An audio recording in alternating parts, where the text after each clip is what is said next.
Could this beer be the future of brewing as we know it? Quite possibly.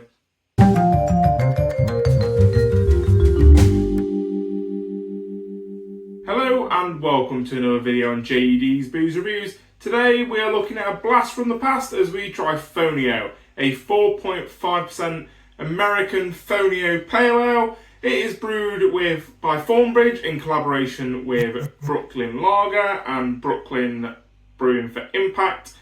Let's get a little bit into about the beer, a little bit about the idea around the beer, and more importantly, let's get it tasted. So Fonio, as I say, is a collaboration between Thornbridge and Brooklyn, which is all part of their sort of Brewing for Impact range or Brewing for Impact initiative. This is by Garrett Oliver, who is a multi-award winning brewmaster who works at Brooklyn, and him and Simon of Thornbridge have a real good relationship together. They have got sort of 15 years of a good business working relationship, and I think Garrett Oliver actually celebrates his 30th year at Brooklyn this year. So this beer has been brewed using Fonio, hence the name, which is an African ancient grain which has survived in West Africa for over 5,000 years. So a real strong grain. It's known for being very resilient and very tough to withstand any, catastrophic weather conditions, which is a real problem in brewing. You can have issues across the board, whether it's your grain, whether it's your hops. If you have a bad harvest, you're going to potentially have a impact on the outcome of the product from the hops or the grain, or even how much is produced. So to use a grain that's very very long lasting and very stood the test of time, it's a real interesting thing to use, and hopefully something that may get used in the future. I don't know how easy to come by Fonio is, but hopefully it's something that can be used as a really sustainable crop in this sort of time of troubles that we have with issues with crops and harvest. So I think I've waffled enough. I'm really excited to try this beer. I have had this ready to go for a while, and I think it's time we get it poured into a glass. So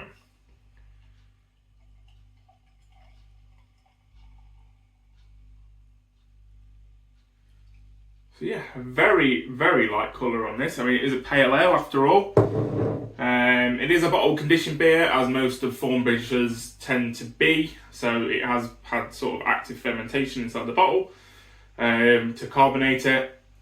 But in terms of carbonation, there's a little bit going on there, not a massive amount. So it is I think this is brewed because of Garrett Oliver's love for cask ale. So a very lack of carbonation is to be expected. But that is looking pretty clear. It's nice to see a beer that's not hazy. I can see through it. I can see the camera. It's incredible. Let's see what we have on the nose. So there's a slight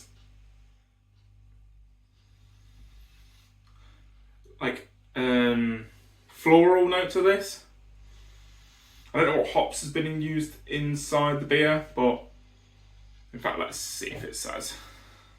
It normally does say on Thornbridge beers, or it hints at it, but nothing on this one. So we're going to have to do it by taste alone. So, very floral, very light. Let's give it a taste.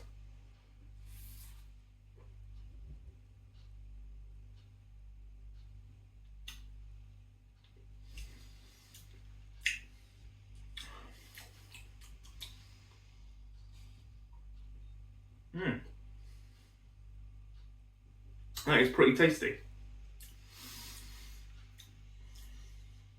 Very, very bitter.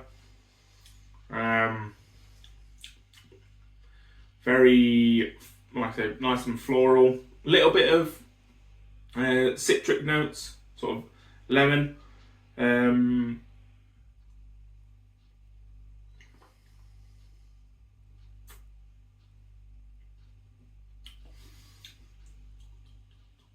Yeah, I mean, it's one criticism. It's a little bit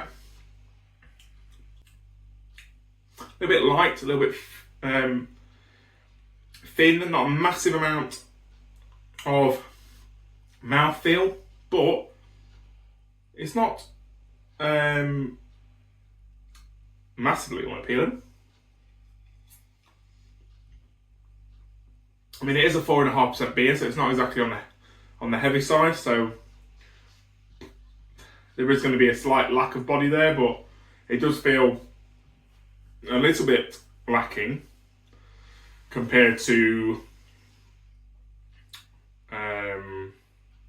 other beers I've had. Maybe to do with the grain. Maybe it's not getting it's not got as much sugars, or it's not as, you know, it's not quite got that can't get the word out. But basically, because of the grain, it may not have what it needs to get that body up.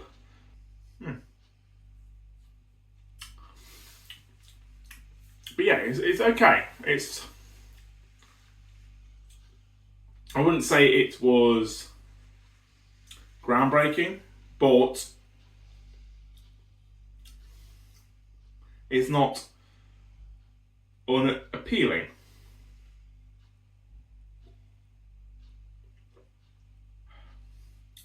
I do want more from it, if I'm honest. The bitterness is very bitter, and there's not that much that compensates afterwards. A bit more of the florally, lemon-like notes might have lifted that a little bit, but it has a sharp bitterness with a very light finish, which is not a bad thing necessarily. But it is something that may put some people off. I don't know if this is still something you can get, but it's probably worth trying because it's quite a unique brew, and the results aren't that far off some beers that I have had in my time of drinking beer. So there's a positive thing from using a grain that could be quite a saving grace for brewers, and be something that can be used to get out of jail if harvests turn bad. Maybe that's the idea of using this, is if it works, it might become something that can be added in to a brew, not necessarily the star, but as a makeup of the malt bill. So 10% Fonio and 40% Marisol, that kind of stuff to make up a composite of a malt bill for the beer. Again, there's not too much on the packaging in terms of what's been used, but I imagine for the beer being called Fonio, it was probably majority Fonio, right? That's what you'd hope.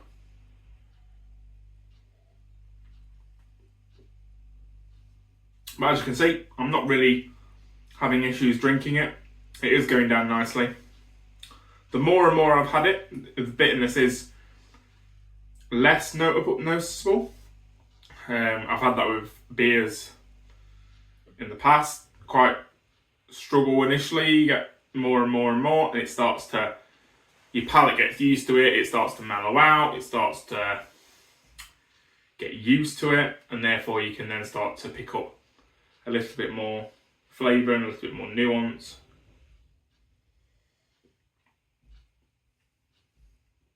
But yeah, I think this beer maybe isn't the right one to criticise, because I think they were trying to show off the grain.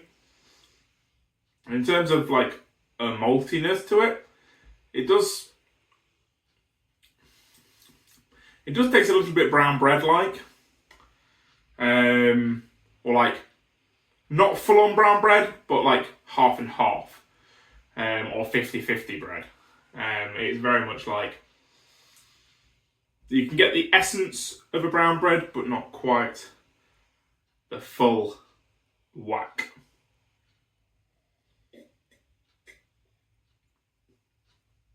But overall, Fonio, for me, is possibly a hint at things to come. So that's going to do it for today. Thank you very much for watching. Don't forget to like, comment, subscribe, and I will see you on the next video. Cheers!